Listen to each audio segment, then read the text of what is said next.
kosan yang terima di sekitar sini? Sabar, di sini ada kok kosan yang dekat. Itu kayaknya cowok lo deh. Yang mana? Itu yang naik motor. Mana sih? Tuh kan bener. Oh iya bener. Era! Lepasin! Gue nyariin lu. Ayo gue pulang. Lepasin! Sopan dong sama Era. Lu siapa? Gue teman Era. Oh, ini teman lu. Ini Berhenti. Pergi lu sana, jangan ikut campur urusan gua. Apa? Udah, lebih baik kita putus sekarang. Lu mau putus dari gua? Iya. Lebih baik gua mati aja daripada gua putus sama lu. Ini yang lu mau? Enggak. Jangan. Ini yang lu mau, kan? Enggak. Maafin aku. Sekarang kita pergi. Enggak, kita nggak jadi putus, oke? Ayo pergi. Ayo, enggak. Ayo. Pas lu. Ayah setelah ketemu dari situ, saya dibawa kabur. Saya dibawa ke rumah dia. Dan saya juga nggak ngerti kenapa orang tuanya takut sama mantan suami. Jadi mamanya tahu bawa kabur saya. Saya disekap di kamar. Dan mamanya suruh ngelamar saya. Suruh ngelamar? Iya, suruh ngelamar. Dan akhirnya mamanya nurut. Dia ngelamar saya. Saya juga nggak tahu gimana orang tua saya nerima. Akhirnya setelah udah ada perjanjian pernikahan, baru saya boleh pulang. Dan saya pulang, saya langsung nikah. Sama dia tadi? Pak Ustadz gimana nih Pak Ustadz hukumnya nih pernikahan atas paksaan nih? Ya sebenarnya tidak boleh pernikahan itu dipaksa. Bahkan jangankan orang lain ya, orang tua saja ketika memaksa anak saja itu tidak diperkenankan oleh Nabi. Karena ada kasus ketika seseorang dinikahkan, kemudian ditanya seorang yang perempuan tadi, apakah kamu sudah melihat calonmu? Lihatlah meskipun hanya sekilas. Apa maknanya?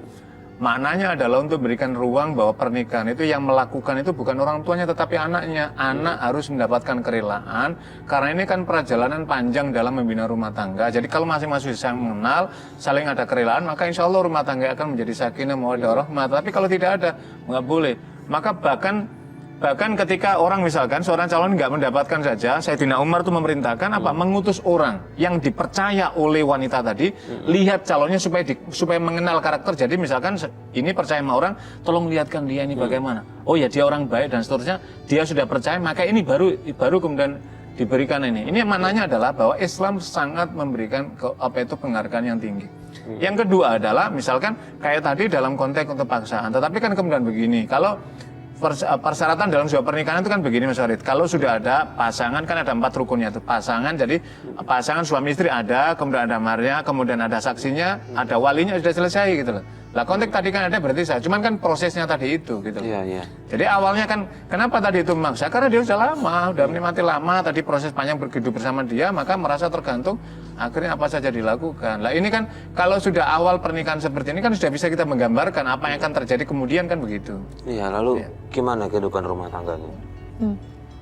Kami tinggal di rumah mertua karena suami juga waktu itu belum bekerja, Mas. Belum bekerja. Belum bekerja. Jadi kami tinggal di rumah mertua dan mertua yang menafkahi. Akhirnya setelah saya serumah sama dia, saya baru tahu kelakuannya dia. Dia sering keluar malam, pulang pagi dengan mabuk, dengan yang sampai muntah-muntah. Kalau udah pulang saya harus ngebersihin dari kotoran dia. Dan saya nggak tahu kenapa dia juga suka mukul. Akhirnya dia lebih sering mukulin saya. Tapi mertua saat itu saya juga nggak tahu. Mertua juga diem aja. Tapi dia maksudnya mertua tahu dia begitu. Mertua tahu dan sampai benda semua tuh kena di badan saya, sampai keluarganya juga nyaksiin kalau dia udah mukul itu badan saya semua lebam biru, sampai pernah saya dipukul pakai gitar. Yang gitar itu sampai hancur, itu semua badan saya biru. Tapi mereka cuma bisa diem aja, mereka nggak bisa nolong saya. Kenapa mereka takut sama suami? Iya nggak tahu, saya juga orang tuanya aja takut Mas sama dia. Pak Ustadz ini udah masuk penganiayaan kalau menurut saya sini Pak Ustadz. Ini bukan lagi kehidupan berumah tangga, tapi ini penghancuran anak manusia. Kalau tadi kan, jadi kita sudah bisa melihat benang hitamnya ya, bukan lagi benang merah, tapi kan Karena tadi kenapa tadi masa tadi? Karena dia sudah minum minuman, keluar malam. Jadi kata Al-Quran kalau pintu segala kejahatan itu diawali dari pertama asyurubu minuman khamr. Maka kemudian akhirnya perbuatnya perzina. Kalau sudah perzina maka kemudian melahirkan permusuhan. Kepermusuhan apa? Konflik. Ya sudah ringan dan tadi yang terjadi tadi. Yang kedua, orang kalau dalam rumah tangga tadi, taruhlah seperti itu, sampai melakukan tadi itu berarti kan udah nggak ada lagi kasih sayang pada seorang itu. Loh, bagaimana istrinya jadi diperlakukan seperti itu kan? Yang ketiga, apa yang dilakukan oleh suami Mbak Era tadi itu tidak sekedar melanggar ketentuan agama, tapi juga melanggar ketentuan hukum negara, yaitu melakukan kekerasan yang dapat mengancam, melenyapkan jiwa seseorang, maka hukumannya berat gitu loh. Dan tidak sepatutnya gitu loh. Tetapi kan lagi-lagi kan fondasi kehidupan agama, ini kan pangkal muaranya kan fondasi kehidupan agama. Iya. Mohon maaf pada Mbak Era tidak didapatkan ketika keluarga tadi, dan akhirnya kemudian sampai terjadi perbuatan yang diharamkan Allah tadi, dan kemudian akhirnya kan suaminya juga seperti itulah. Sudahlah ketemulah, ibaratnya sudahlah semua masing-masing timba ketemu tutupnya, ibaratnya begitu. Maka orang tuanya ditambah lagi tidak memberikan perlindungan mertuanya tadi. Saya kira ini adalah benih-benih bukan lagi keluarga jannati, tetapi baiti narun, baiti yang memercikkan api bara yang setiap orang di dalamnya tidak mendapatkan ketenangan tapi ancaman jiwa. Mbak Era, tetangga nggak ada yang tahu perlakuan suami Mbak Era seperti itu? Tahu. Ada yang tahu. Terus? Keluarga dia kan keluarga besar itu dia sebenarnya banyak. Dia itu ngumpul dalam satu wilayah. Keluarga besarnya juga tahu, cuma mereka Diam-diam aja. Tetangga yang lain yang bukan keluarga nggak tahu? Tahu kekerasan dia, tahu sama saya. Ya tapi pada diam aja, dan akhirnya saya nikah di usia 7 tahun. Karena saya juga waktu itu pernikahan 7 tahun. Karena saya juga sama dia waktu itu nggak cepat punya keturunan, Mas. Jadi saya waktu itu nggak punya anak itu sama dia 5 tahun. 5 tahun nggak punya anak. Setelah itu sempat hamil kemudian? Iya, sempat hamil. Akhirnya saya punya anak satu. Dan itu dia lebih parah lagi, Mas, perlakuannya. Karena saya lama-lama dianggap cuma kayak babysitter anaknya. Yang kalau anaknya jatuh aja itu saya dicaci makinya, udah yang kotoran-kotoran udah ada caci maki. Jadi saya bukan seorang ibu. Jadi kayak cuma pembantu untuk jagain anaknya. Dia lebih kasar lagi setelah ada anaknya. Iya, jadinya intinya memposisikan istri udah bukan lagi pendamping hidup, bukan lagi guru bagi anaknya, tapi ya memperlakukan istri seperti itulah. Sudah tidak dianggap lah nih Pak Ustadz. Ini sudah jauh sekali dari tuntunan agama. Jadi bisa kita bayangkan tadi apa yang terjadi. Mbak Era tadi mendapatkan tadi dari keluarganya begitu. Dia ketika bertemu mendapatkan itu, ketika sudah punya anak, Mbak Era diperlakukan sama suami itu. Nanti anaknya, mohon maaf sekali, ini kan akan terlintas itu. Ada namanya transfer pengalaman ini karena menyaksikan ibunya diperlakukan seperti itu oleh bapaknya. Karena itu Mbak Era perlu juga anaknya ini dikawal, dijaga supaya jangan sampai terjadi lagi.